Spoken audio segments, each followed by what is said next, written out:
इथे जन्मले राजे योद्धा आणि विद्वान. भारत मातेच्या कुशीतील यशवंतराव चव्हाण हे एक रत्न. त्यांचा जन्म 12 मार्च 1914 रोजी देवराष्ट्र या गावी झाला. नावाप्रमाणेच देवपण असणारे हे गाव यशवंतरावांना घडवण्यात या गावाचा सिंहाचा वाटा. यशवंतरावांच्या आईचे नाव विठाबाई व वडिलांचे नाव बळवंतराव असे होते. यशवंतरावांच्या जीवनाकडे पाहिले की हे कळते, यश हे मागून मिळत नाही, तर त्याला मिळवायला कष्ट करावे लागते. यशवंतराव 4 वर्षाचे असताना त्यांच्या वडिलांचे निधन झाले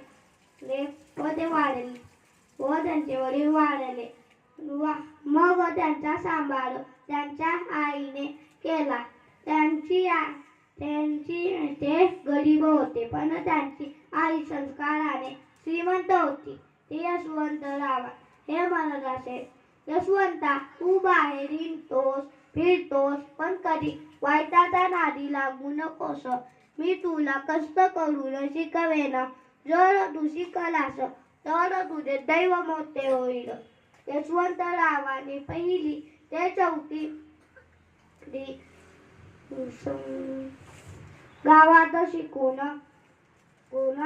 बाकीचे त्यांनी हायस्कूलचे शिक्षण त्यांनी कराडमध्ये टिळक हायस्कूल येथे घेतले. त्यांना वाचनाची खूप आवड होती. 16व्या वर्षी त्यांनी स्वातंत्र्याच्या लढ्यात उडी घेतली. 20 ऑक्टोबर 1962 रोजी चीनने भारताच्या उत्तर सीमेवर हल्ला केला. अनेक जवान मारले गेले. तेव्हा पंतप्रधान पंडित नेहरू यांना सह्याद्रीच्या कुशीतील यशवंतरावांची गरज पडली.